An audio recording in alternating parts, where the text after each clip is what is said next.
Tuhan, saya sampaikan selamat pagi buat kita semua dan salam sejahtera dalam Tuhan kita Yesus Kristus. Haleluya.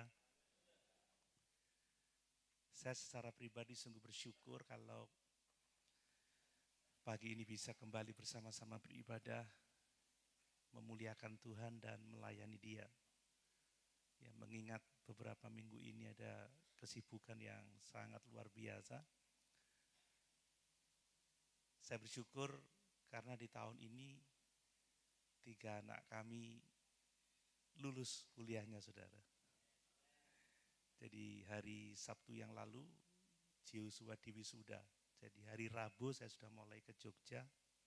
Dan sekarang istri saya dan anak-anak masih ada di Jogja karena hari Jumat ini Yoel juga akan diwisuda.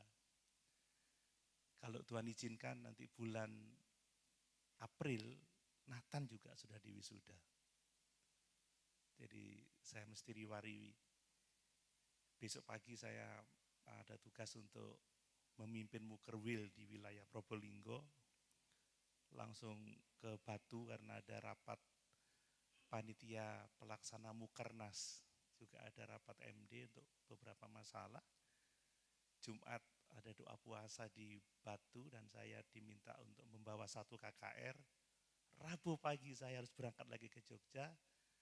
Sebab Kamis Yoel ada acara yudisium atau pelepasan dan Jumatnya ada wisuda.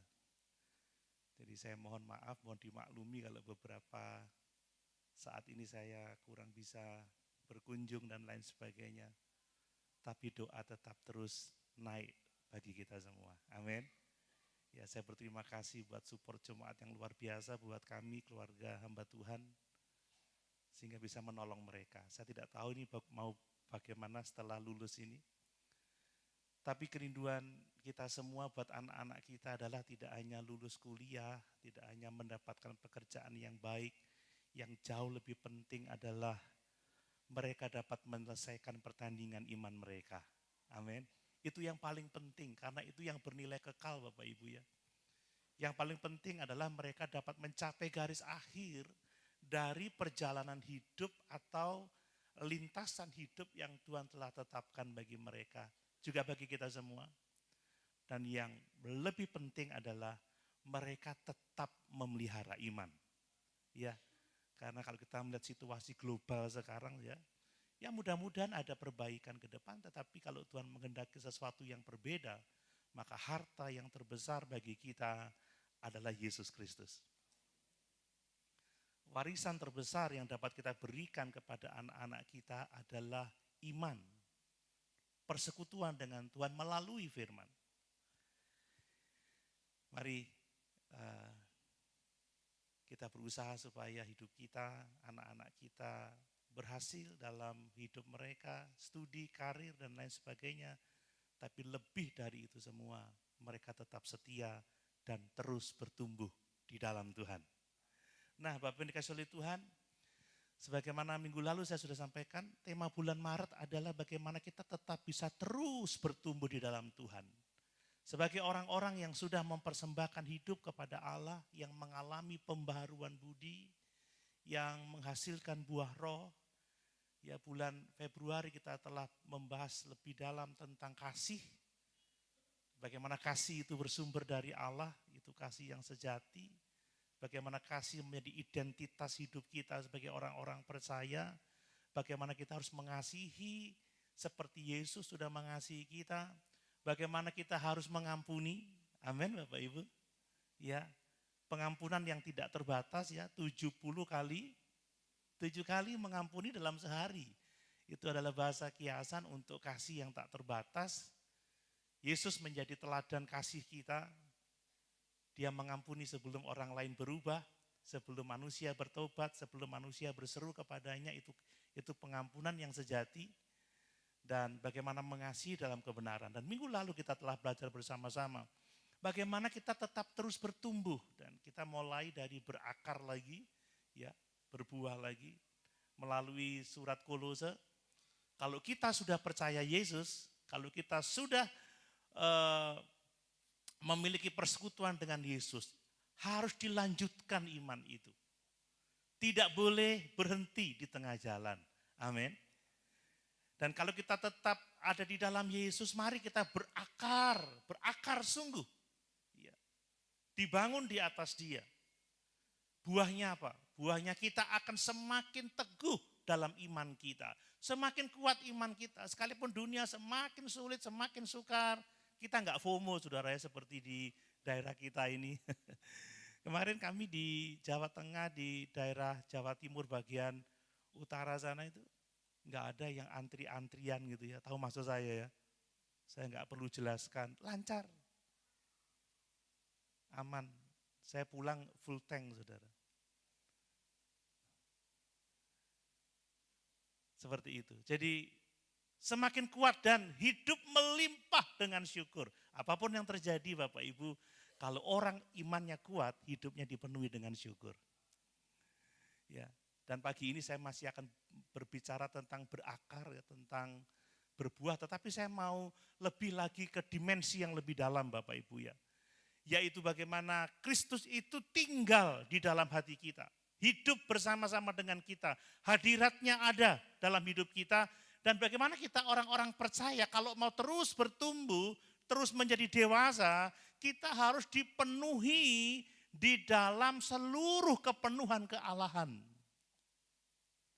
Tidak berarti menjadi Allah, bukan, tetapi dipenuhi ya dengan seluruh kepenuhan kealahan. Itu yang saya ingin lihat dari anak-anak ya, terutama dari diri saya sendiri, dari semua kita orang percaya. Supaya kita yang sudah menerima Yesus, kita terus bertumbuh di dalam Dia dan kita siap menyongsong kedatangannya kembali. Amin. Ketika Dia datang, hidup kita bernilai kekal Bapak Ibu. Itu yang paling penting, itu harta yang terbesar dalam kehidupan kita. Mari kita membaca di Efesus pasal 3 ayat 16 sampai 19, ya saya beri tema hidup dipenuhi oleh kepenuhan kasih Kristus. Kalau kita mau bertumbuh terus, kita harus hidup dipenuhi oleh kepenuhan kasih Kristus. Saya membaca Efesus pasal 3 ayat 16 sampai ayat yang ke-19. Ya, demikian firman Tuhan. Efesus pasal 3 ayat 16 sampai 19.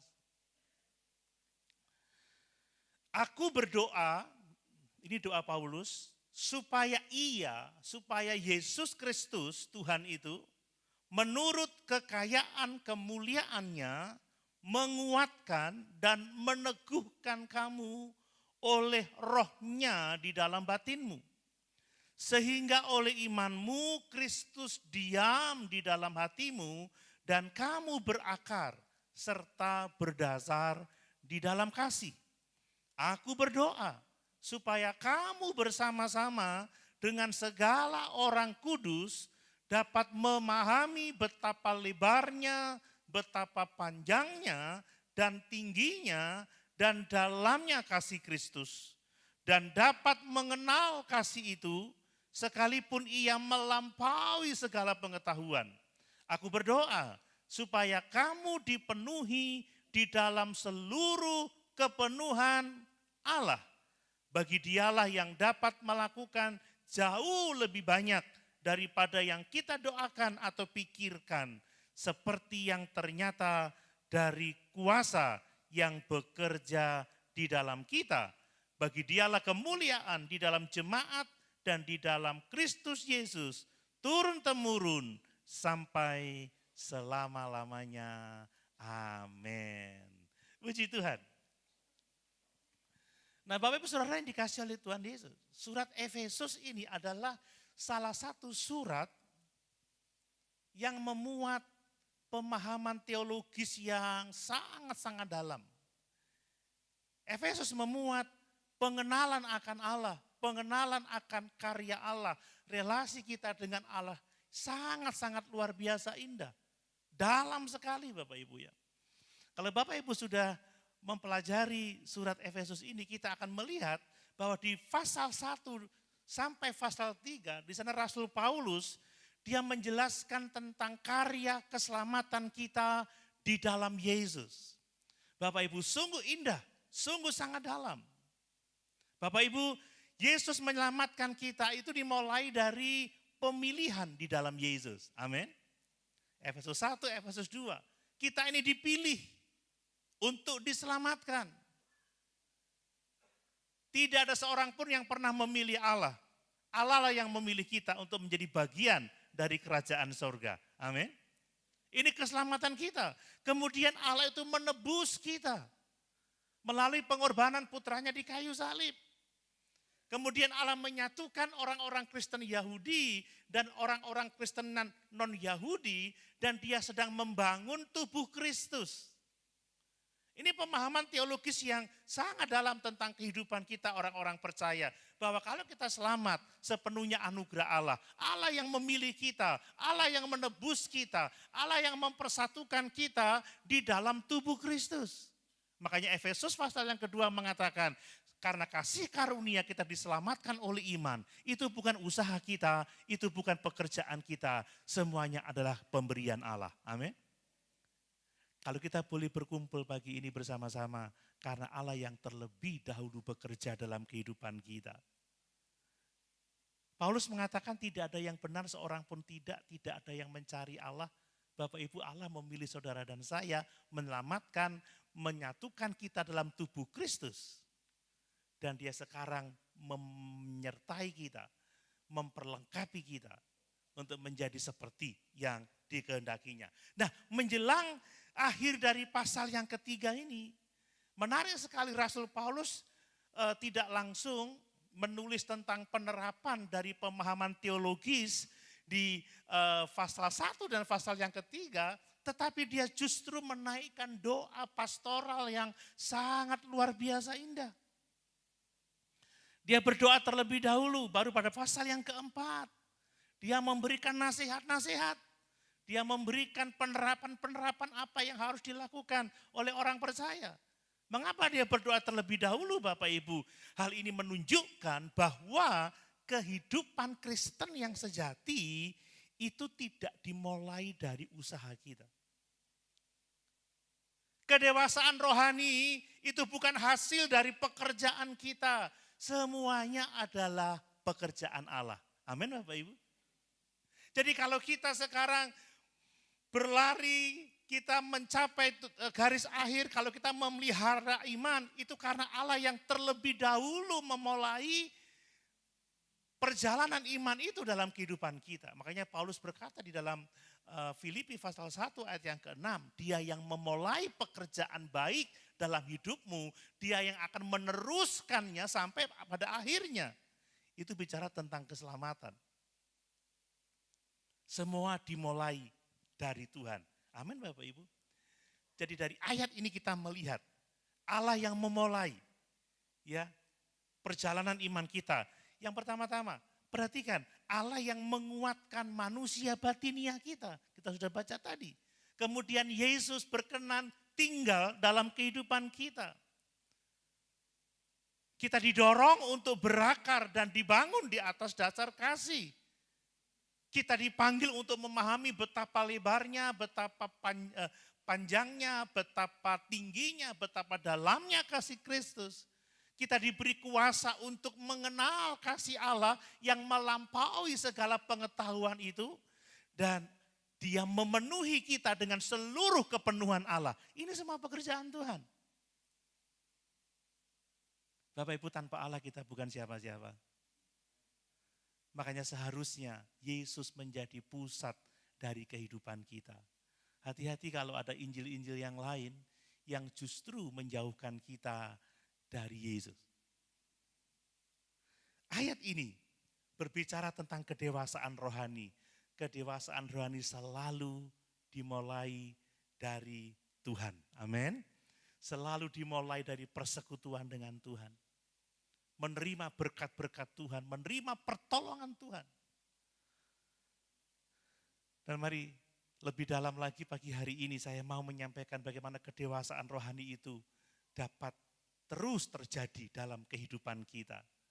Dan mari kita hidup di dalamnya supaya Bapak Ibu kita siap menyongsong kedatangan Kristus yang kedua kali. Amin. Nah, mari kita lihat beberapa poin Bapak Ibu. Yang pertama perhatikan. Dari ayat-ayat ini kita belajar dari doa Rasul Paulus ini kita melihat bahwa ternyata kedewasaan rohani itu terjadi melalui penguatan manusia batiniah kita. Amin. Kalau kita mau dewasa rohani, kita perlu mengalami Allah melalui rohnya menguatkan manusia batiniah kita.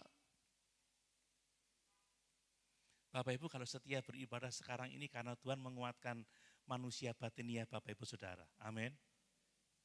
Bukan karena saudara diberkati dengan kekayaan saudara semangat ke gereja. Bukan karena kantong saudara tebal, saudara semangat datang ke gereja semangat melayani. Tidak. Kalau kita semangat bergereja, kita semangat melayani. Karena Tuhan telah terlebih dahulu menguatkan manusia batiniah kita oleh Roh Kudusnya. Amin. Ini penting. Jangan sampai ada yang ngomong, lek gak diberkati, rek malas ke gereja, gak semangat pelayanan. Gak tahu saya salah atau benar ya kalau bahasa Batak itu gak punya uang itu gak punya hepeng gitu. Kalau gak punya hepeng gak semangat memuji Tuhan kan begitu ya. Apa begitu? Apapun yang terjadi, mungkin kita dalam pergumulan, kalau Tuhan menguatkan manusia batiniah kita, kita tetap memuji Tuhan dalam keadaan apapun juga. Amin. Kita akan tetap setia beribadah kepada Tuhan. Lihat, Paulus berdoa, aku berdoa supaya ia menguatkan dan meneguhkan kamu oleh rohnya di dalam batinmu. Wow, luar biasa. Paulus tidak berdoa supaya jemaat diperkaya secara lahiriah, supaya diperkaya dengan hal-hal duniawi, tidak. Tetapi dia berdoa supaya Allah menguatkan jemaat oleh Roh Kudus di dalam batinnya. Bapak Ibu, kata menguatkan, kalau tadi Om Pacel menggunakan bahasa Cina, saya menggunakan bahasa Yunani sekarang ya. Ya, menggunakan bahasa Yunani dulu. Jadi kata menguatkan di sini ternyata diterjemahkan dari kata Yunani krataiotenai, dari asal kata krataiotenai. Artinya diperkuat secara mendalam, diperkuat secara sungguh-sungguh. Ini bukan soal kekuatan psikologis, ini bukan kekuatan emosional, bukan. Ini kekuatan rohani yang datangnya dari Roh Kudus. Amin. Jadi kalau kita mau menjadi dewasa rohani, kita perlu mengalami Roh Kudus itu menguatkan kita dengan sungguh-sungguh manusia batiniah kita. Bapak Ibu, kita tahu manusia itu terdiri dari dua dimensi. Ada dimensi fisik atau dimensi lahiriah dan dimensi batiniah. Dan seringkali manusia itu memperkuat tubuhnya, saudara ya. Ya, memperkuat tubuhnya. Tidak salah, itu memang harus seperti itu. Saya mulai olahraga lagi, saudara. Sekalipun hari pertama saya pingsan. Memperkuat karirnya Bapak Ibu ya. Memperkuat reputasinya. Tetapi sangat disayangkan kalau banyak orang memperkuat tubuhnya, memperkuat karirnya, memperkuat reputasinya, tetapi mengabaikan manusia rohaninya. Sehingga tetap Kristen, tetapi tidak mengalami kekuatan rohani.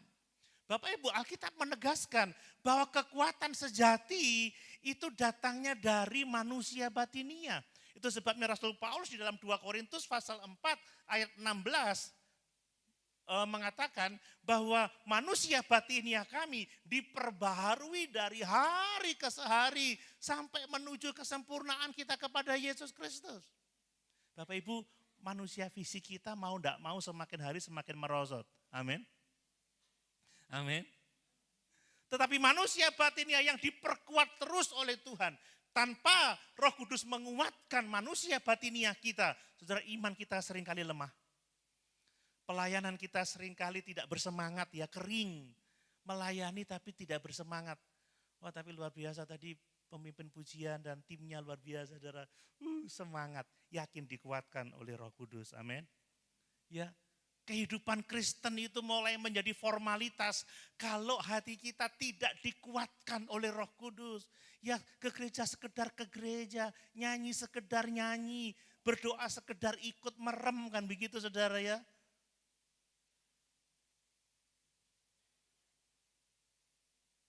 Ini persoalan kalau tidak dikuatkan manusia batiniahnya oleh Roh Kudus. Makanya Paulus tidak berdoa supaya jemaat kaya secara jasmani, tetapi supaya dikuatkan oleh Roh Kudus di dalam batin mereka. Bapak Ibu, ada banyak orang Kristen, maaf ya, ini hanya contoh saja ya. Ada banyak orang Kristen yang aktif ke gereja, ya, terlibat dalam semua kegiatan rohani, bahkan mungkin aktif melayani. Tetapi karena batinnya enggak kuat saudara, mudah tersinggung. Ya, kesinggung sedikit udah ngambek saudara. Ada pernah ketemu orang seperti itu? Nang gereja tapi ngamuan saudara ya. Halo, masih kasaran begitu ya. Ke gereja tapi mudah putus asa saudara. Wis ini aku mati aja wis. Mana baikon sayang. Ada masalah dikit udah putus asa saudara, mukanya udah ditekuk seperti pepaya. Kemudian mudah jatuh di dalam dosa. Tidak hanya jemaat awam saudara, pendeta. Aktif berkhotbah, setia melayani, tapi mudah jatuh di dalam dosa, macam-macam dosa. Saya tadi malam enak-enak tidur, kata tadi malam kan disetirin ya. Enak-enak tidur jam 10 di mobil. Tahu-tahu ada telepon ini, kita bahas ada masalah. Jam 10 bengi ada masalah saudara. Bukan orang yang enggak setia, bukan yang enggak melayani. Karena manusia batiniahnya enggak dikuatkan oleh Roh Kudus. Bapak Ibu, itulah doa Paulus dan tentunya menjadi doa kita semua. Amin. Kehidupan yang dewasa selalu dimulai dari transformasi batin kita melalui pekerjaan Roh Kudus. Seorang ya yang manusia batiniahnya dikuatkan oleh Roh Kudus, dia tidak selalu terlihat kuat di luar. Mungkin tubuhnya lemah saudara ya, mungkin sudah sakit-sakitan. Mungkin rambutnya udah mulai putih, udah banyak keriput. Mau jongkok aja susah saudara. Tetapi hidupnya penuh dengan syukur. Amin. Amin. Tidak mudah diombang-ambingkan oleh berbagai-bagai macam angin pengajaran. Tidak mudah marah, tidak mudah kecewa. Menjadi teladan yang baik. Ya minggu lalu juga saya sampaikan bagaimana Rasul Paulus itu dipenjara. Secara fisik dia semakin merosot, semakin tua, sakit-sakitan. Seringkali kedinginan, kurang makan saudara. Tapi dia tidak pernah lemah di dalam iman dan pengiringannya kepada Tuhan. Amin. Dia selalu bersuka cita senantiasa di dalam Tuhan. Ayub kehilangan segala-galanya. Bahkan kesehatannya hancur saudara. Sampai istrinya gak mau dekat karena kulitnya rusak. Bahkan sampai kelihatan tulang pada waktu dia menggaruk dagingnya itu. Tapi apa kata Ayub? Saya mau mengulangi yang minggu lalu karena katanya minggu lalu saya salah ngomong saudara. Tuhan yang memberi, Tuhan yang mengambil. Amin. Terpujilah nama Tuhan. Tidak ada yang salah dengan Tuhan. Stefanus menghadapi kematian dengan dirajam dengan batu. Dia tidak mengutuk, dia tidak marah. Tetapi dia melihat ke langit, melihat kemuliaan Allah dan dia berkata, Bapa ampunilah mereka sebab mereka tidak tahu apa yang mereka perbuat. Ini orang yang dikuatkan manusia batiniahnya oleh Roh Kudus. Tidak dapat dihancurkan oleh penderitaan. Tidak dihancurkan oleh sakit penyakit. Tidak dihancurkan oleh bahaya kematian sekalipun. Tetap setia, tetap maju, tidak pernah mundur di dalam iman dan pengiringan kepada Tuhan. Amin. Setia, setia sampai akhir. Dan inilah yang diminta oleh Tuhan Yesus Kristus. Untuk kita merespon anugerahnya dengan kesetiaan, setia sampai akhir. Inilah kekuatan manusia batiniah Bapak Ibu. Jangan bilang gini, Aduh kamu tuh sudah tua sakit-sakitan, enggak usah ke gereja ngapain sih, ikut online saja. Kalau orang yang suka bersekutu sekalipun lemah, saudara dia tetap jalan dan pergi ke persekutuan orang-orang percaya. Amin. Tetap semangat. Ini manusia batinianya. Saudara kalau nuruti tubuh ini sudah capek, sudah lelah. Tapi semangat itu membuat kita segar dan kuat di dalam Tuhan. Amin. Mari Bapak Ibu, ini kekuatan dari Roh Kudus. Membuat kita tetap berdiri. Setia sekalipun mungkin secara fisik kita lemah. Secara materi kita enggak punya apa-apa. Dunia tampak runtuh, tampak jatuh. Tetapi kita tetap semangat di dalam Tuhan. Amin. Kenapa? Karena manusia batiniah kita dikuatkan oleh Roh Kudus.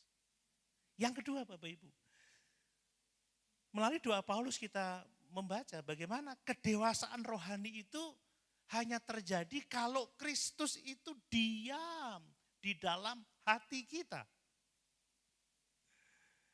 Saudara, kita tidak hanya dipanggil untuk membaca Alkitab, tidak hanya dipanggil untuk setia ke gereja, tetapi apakah kita benar-benar mengalami bahwa Yesus itu ada bersama-sama dengan kita? Apakah Immanuel itu sungguh-sungguh kita alami dalam kehidupan kita?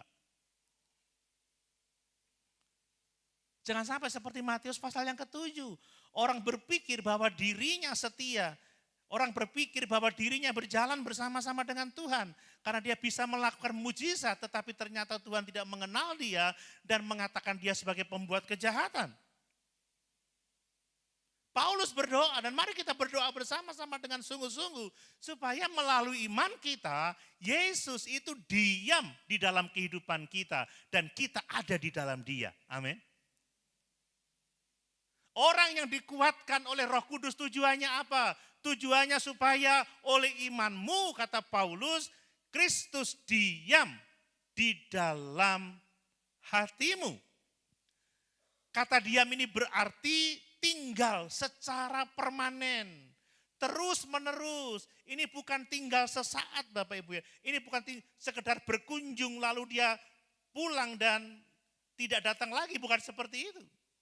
Kehadiran Yesus dalam kehidupan orang percaya itu sifatnya permanen, tetap ya. Itu dari kata Yunani katoikesai, itu artinya dia menetap di dalam kehidupan kita. Indah Bapak Ibu. Melalui iman Kristus tidak hanya kita kenal secara intelektual ya. Tidak hanya kita kenal secara teologis saja, tetapi melalui iman, Kristus itu kita alami setiap hari dalam kehidupan kita. Bapak Ibu percaya Yesus ada bersama-sama dengan kita pagi ini. Bukan hanya pagi ini, sejak Bapak Ibu menerima dia sebagai Tuhan dan Juru Selamat secara pribadi, dia diam dalam kehidupan kita, menetap tinggal dalam kehidupan kita. Ini adalah hubungan yang hidup dengan Kristus. Kalau dia tinggal dalam kehidupan kita, sudah pasti Yesus menjadi pusat dari kehidupan kita. Coba kita lihat Galatia pasal 2 ayat 20. Galatia pasal 2 ayat 20. Ini pengalaman Paulus. Galatia pasal 2 ayat 20. Namun aku hidup tetapi bukan lagi aku sendiri yang hidup, melainkan Kristus yang hidup di dalam aku. Dan hidupku yang kuhidupi sekarang di dalam daging adalah hidup oleh iman dalam Anak Allah yang telah mengasihi aku dan menyerahkan dirinya untuk aku. Amin. Saya jadi teringat pujian lama itu. Hidupku bukannya aku lagi, tapi Yesus dalamku. Amin. Hidupku bukannya aku lagi, tapi Yesus dalamku. Yesus, mari kita nyanyi. Hidup, Yesus hidup dalamku. Hidupku bukannya aku lagi, tapi Yesus dalamku. Pertumbuhan rohani sejati hanya terjadi kalau saudara mengalami Yesus hidup di dalam hati kita. Amin. Bukan sekedar memiliki pengetahuan teologis yang hebat, saudara. Tapi tidak dikuatkan oleh Roh Kudus sehingga dia mudah lemah imannya, mudah goyah kepercayaannya. Karakternya tidak stabil, pemarah dia. Tapi orang yang didiami oleh Yesus secara permanen, hidupnya tidak akan berpusat lagi pada dirinya sendiri. Amin. Pikirannya pasti akan berubah. Ya, keinginannya pasti akan berubah. Orientasi hidupnya pasti akan berubah. Dari sini saya menciptakan lagu itu. Ya. Berjalan bersama dengan Yesus setiap hari, hidup kita berubah, pikiran kita berubah, kehendak kita berubah, perasaan kita berubah, sikap kita berubah, kehidupan kita berubah.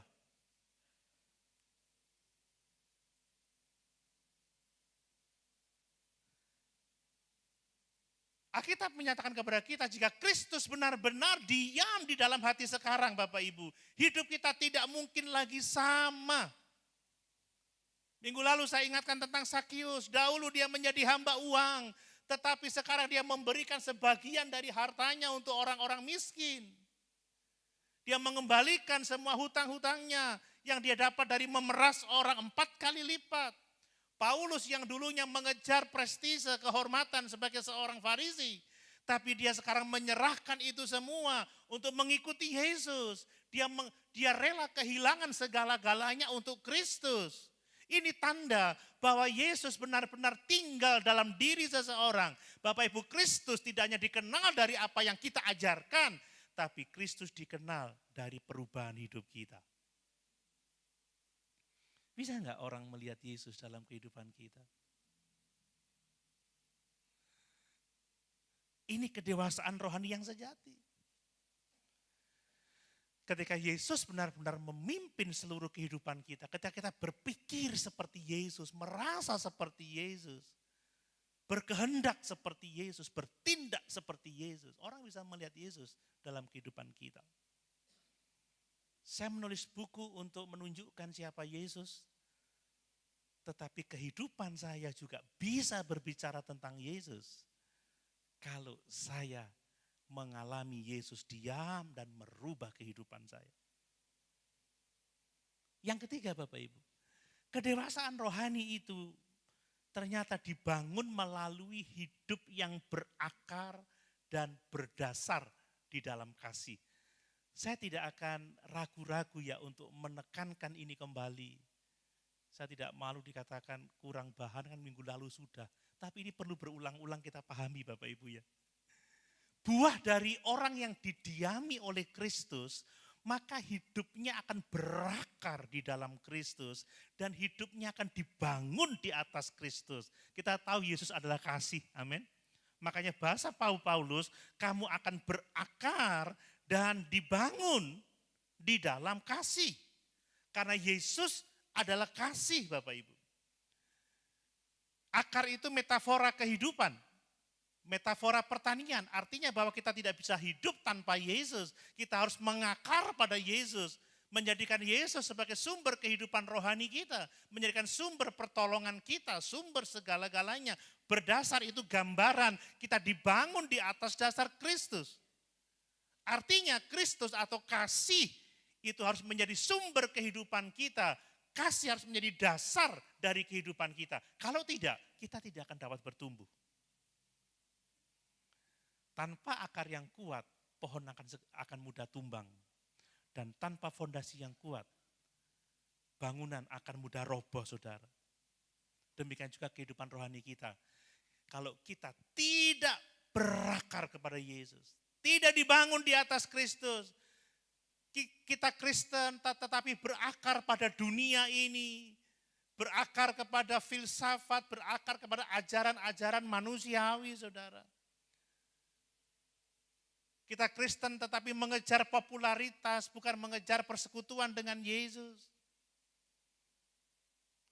Kalau akar kita adalah keberhasilan dunia ini, kalau dasar hidup kita adalah fondasi yang dibangun dari dunia ini, kita tidak akan kuat. Iman kita akan mudah runtuh, iman kita akan mudah goyah. Tapi sekali lagi kalau kita berakar di dalam Kristus, dibangun di dalam Kristus, iman kita akan tetap teguh sekalipun menghadapi penderitaan yang hebat. Amin. Saya lihat tokoh-tokoh perjanjian lama itu, mereka semua banyak penderitaan. Apalagi rasul-rasul perjanjian baru. Ya, mereka banyak menderita, tetapi mereka setia sampai akhir. Mengapa bisa seperti itu? Karena manusia batiniahnya kuat, saudara. Karena dia memiliki persekutuan yang benar dengan Yesus. Karena mereka berakar dan dibangun di atas Kristus. Ini kunci pertumbuhan rohani. Dan yang keempat, kedewasaan rohani itu ternyata dibangun melalui pemahaman, ya, atau memahami kebesaran kasih Kristus. Saudara, banyak orang yang masih belum memahami betapa besarnya kasih Kristus itu. Buktinya mereka seringkali kecewa. Katanya Tuhan mengasihi saya, katanya Tuhan baik. Tetapi kenapa doa-doa saya belum juga dijawab? Kenapa saya diizinkan sakit? Kenapa ini, kenapa itu?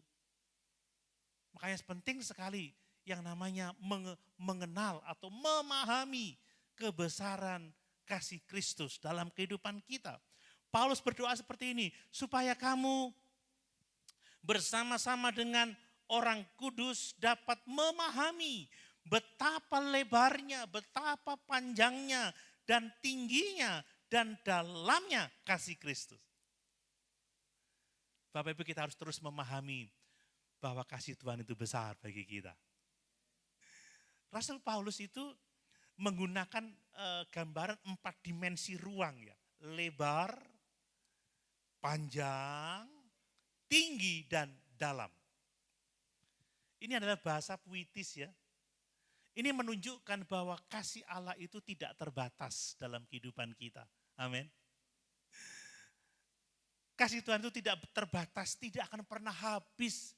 Dia akan tetap mengasihi kita. Dia tidak akan terlalu sulit untuk menjangkau kita. Yang namanya lebar artinya kasih Tuhan itu dapat menjangkau semua manusia. Mungkin ada orang-orang yang Bapak Ibu Saudara sedang doakan hari-hari ini, Tuhan sanggup menjangkau mereka. Amin. Kasihnya lebar. Kasihnya cukup panjang. Panjang dalam arti cukup panjang, melampaui usia kita di atas muka bumi ini. Bapak Ibu, sampai masa tuaku, kata Daud, dia tetap menggendong aku. Sampai masa putih rambutku, Yesus tidak pernah meninggalkan aku. Dia tetap setia mengasihi aku. Itu panjangnya kasih Tuhan. Amin. Tidak pernah sedetik pun dia meninggalkan kita. Kalau saudara memahami ini, saudara akan bertumbuh secara rohani. Tinggi artinya manusia itu dapat dibawa oleh kasih Allah untuk mengalami persekutuan dengan Bapa dalam kemuliaannya. Dan sangat dalam artinya tidak ada dosa sedalam apapun yang tidak bisa diampuni oleh Tuhan. Amin Bapak Ibu. Kata Nabi Yesaya, sekalipun dosamu semerah kermisi, akan menjadi putih seperti salju. Sekalipun dosamu semerah warna kain atau semerah kain kesumba, akan putih seperti salju. Enggak ada yang tidak bisa diampuni oleh Tuhan. Dalam Yohanes pasal 1 ayat yang ke-9, jika kita mengaku dosa kita, maka Allah itu setia dan adil. Allah akan mengampuni kita dari segala dosa-dosa kita dan menyucikan kita dari segala kejahatan kita. Kalau saudara mengenal kasih itu, saudara akan kuat di dalam Tuhan. Dan kasih itu dinyatakan di kayu salib, saudara. Roma 5 ayat yang ke-8 saya sudah baca minggu lalu. Tetapi Allah telah menunjukkan kasih-Nya kepada kita. Kasih yang begitu lebar, kasih yang begitu panjang, kasih yang begitu tinggi, kasih yang begitu dalam. Melalui kematian Yesus di atas kayu salib. Saudara melihat salib, kita tahu bahwa Dia begitu mengasihi kita. Sehingga ketika kita menderita, ketika kita diizinkan mengalami pergumulan, kita tidak mengatakan mana kasih Tuhan, tidak. Itu adalah proses kehidupan. Semua orang, saudara, selama kita masih hidup di dunia ini, tidak ada seorang pun yang bebas dari penderitaan. Karena itulah yang sebenarnya sebab kita hidup di dunia yang berdosa, di dunia yang penuh dengan penderitaan. Saudara ingat Yusuf? Yusuf karena persekutuannya dengan Allah, dia kuat, dia tidak berbuat dosa. Ini contoh orang yang memiliki persekutuan dengan Tuhan Bapak Ibu, yang mengenal kasih Tuhan itu. Dia dibenci oleh saudara-saudaranya tapi dia tidak meragukan kasih Tuhan. Dia dibuang ke sumur tapi tidak meragukan kasih Tuhan. Dia dijual sebagai budak, dia tidak meragukan kasih Tuhan. Ketika dia digoda oleh Potifar, bagaimana mungkin aku berdosa kepada Allah yang begitu mengasihi aku. Amin Bapak Ibu. Ketika dia menjadi orang nomor 2 di Mesir, karena dia menyadari kasih Tuhan, aku tidak mungkin tidak mengasihi keluargaku. Aku tidak mungkin tidak mengasihi saudara-saudaraku yang sudah begitu menyakiti aku, yang sudah menginginkan kematianku, yang sudah membuat aku menderita bertahun-tahun lamanya. Tapi karena dia mengenal betapa lebarnya, betapa panjangnya, betapa tingginya, betapa dalamnya kasih Tuhan, dia dapat mengampuni saudara-saudaranya. Amin. Dia mengatakan, engkau mereka-rekakan yang jahat bagi aku, tetapi Tuhan mereka-rekakan yang baik untuk kita semua. Amin. Ini Yusuf. Mengapa Yusuf seperti itu? Karena dia memiliki kehidupan rohani yang kuat. Karena dia memiliki persekutuan dengan Allah. Karena dia berakar dan dibangun di atas kebenaran. Dan karena dia mengalami kasih itu dengan sungguh-sungguh. Dia tidak hanya mengenal kasih itu secara intelektual, tapi dia mengalami kasih yang lebar, yang panjang, yang tinggi, yang dalam itu secara real dalam kehidupannya. Mari Bapak Ibu, kalau kita sungguh-sungguh mengenal kasih itu, kita akan bertumbuh terus di dalam Tuhan. Amin.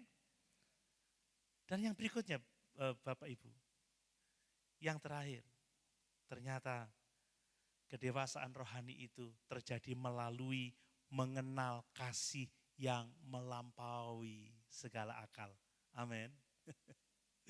Ya, kasih itu dikatakan melampaui segala akal. Ayat 19 bagian A dikatakan, dan dapat mengenal kasih itu sekalipun ia melampaui segala pengetahuan. Ini sepertinya paradoks, dan memang ini paradoks Bapak Ibu. Kasih itu dapat dikenal oleh manusia, tetapi kasih itu juga melampaui segala pengetahuan. Artinya apa?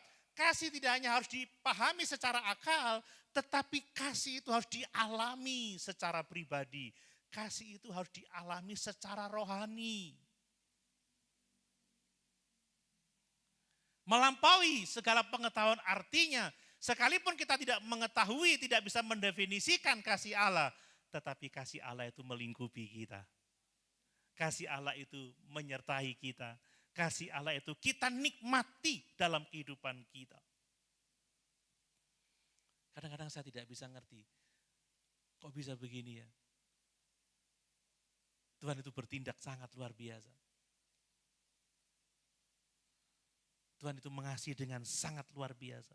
Bapak Ibu, jangan hanya mengenal kasih dari pemahaman ajaran atau teologi saja, tapi kita harus mengalami itu dalam kehidupan kita. Karena banyak pengalaman yang seringkali sulit disampaikan dengan kata-kata. Karena kasihnya melampaui segala pengetahuan. Dan pengalaman dengan Kristus itu mengubah hati, memulihkan kehidupan kita, dan memberikan pengharapan. Amin. Kalau dipikir-pikir, Doni kok iso jadi pendeta, iso jadi pengikut Kristus, saudara. Itu kasih Tuhan. Amin. Kok bisa dia pulih hidupnya, itu kasih Tuhan, saudara. Ini penting. Rasul Paulus karena kasih Kristus dari penganiaya jemaat, dia menjadi pemberita Injil yang sangat handal. Petrus karena kasih Yesus, menyangkal 3 kali loh, tetapi dipulihkan oleh Tuhan. Saudara, dipulihkan oleh Tuhan. Perempuan yang berdosa yang mengurapi kaki Yesus dengan minyak yang sangat mahal. Menangis di kaki Yesus, menyeka dengan rambutnya, dipulihkan oleh Yesus. Itu kasih yang melampaui segala pengetahuan. Secara pengetahuan, Petrus 3 kali menyangkal, kayaknya udah habis dia. Ini wanita Dursila, tapi dipulihkan. Itu kasih yang melampaui segala akal. Bapak Ibu, alami kasih itu. Supaya kita mengalami pemulihan dalam hidup ini. Dan yang sebagai puncaknya adalah kedewasaan rohani. Karena kita mengalami kepenuhan Allah di dalam kehidupan kita. Amin. Dipenuhi dengan kepenuhan Allah. Ayat 19 bagian B. Ya, dikatakan, aku berdoa supaya kamu dipenuhi di dalam seluruh kepenuhan Allah. Ini yang dikehendaki oleh Tuhan. Dinyatakan melalui doa Paulus. Dan ini mari menjadi doa kita semua Bapak Ibu. Dipenuhi. Istilah kepenuhan Allah itu artinya bahwa kita ini sepenuhnya ada di dalam hadirat Allah. Sepenuhnya ada di dalam persekutuan dengan Allah. Tadi sudah saya singgung, tidak berarti kita akan menjadi seperti Allah atau akan menjadi Allah, tidak. Tetapi kita dipenuhi hadiratnya, kita memiliki karakternya, kita memiliki kasihnya, kita dipenuhi oleh kuasanya. Seperti Stefanus, dia dipenuhi oleh Roh Kudus, dia dipenuhi oleh hadirat Allah, dia dipenuhi oleh kuasanya. Dia bisa menerima penderitaan yang begitu hebat. Dia bisa menerima kematian karena dirajam dengan batu. Dan saat-saat dia mengalami kematian yang mengerikan, dia masih bisa mengampuni dan memuliakan Tuhan. Amin Bapak Ibu. Tuhan jangan tanggungkan dosa ini kepada mereka. Barnabas yang hidupnya dipenuhi dengan Roh Kudus, dia baik hatinya. Dia murah hati, dia menjual tanah miliknya untuk kepentingan pelayanan, untuk kepentingan jemaat-jemaat yang membutuhkan. Dia orang yang hatinya digerakkan oleh Allah karena dia dipenuhi oleh Allah. Ada kasih, ada kuasa, ada hikmat. Barnabas itu tidak terlalu terkenal Bapak Ibu. Tetapi dia menunjukkan keteladanan yang luar biasa karena dia dipenuhi oleh seluruh kepenuhan kealahan. Dan Yesuslah yang menjadi teladan terbesar dalam kehidupan kita. Mari Bapak Ibu, kita yang sudah menerima Yesus, kita yang sudah percaya, kita yang sudah mempersembahkan hidup ini, kita yang diperbaharui dari hari ke hari, kita yang hidup di dalam kasih, jangan berhenti di tengah jalan. Amin. Terus bertumbuh, terus bertumbuh. Dan pertumbuhan rohani selalu dimulai dari Tuhan. Mari kita berdoa bersama-sama. Tuhan, kuatkan batinku oleh Roh-Mu yang kudus. Amin. Tuhan, berhadiratlah dalam hidupku. Diam, menetap dalam hidupku. Dan mari kita berakar dan berdasar di dalam kasih. Mari kita belajar memahami betapa lebar, betapa panjang, betapa tinggi dan dalamnya kasih Tuhan. Mari kita memahami kasih yang melampaui segala akal, bukan secara teologis, tetapi secara pengalaman hidup bersama-sama dengan Tuhan. Kasih yang mengubah kehidupan kita, kasih yang memulihkan, kasih yang membentuk kehidupan kita. Dan mari kita berdoa supaya kita dipenuhi oleh hadirat Tuhan. Dipenuhi dengan kehadirannya, dipenuhi dengan kuasanya, dipenuhi dengan hikmatnya.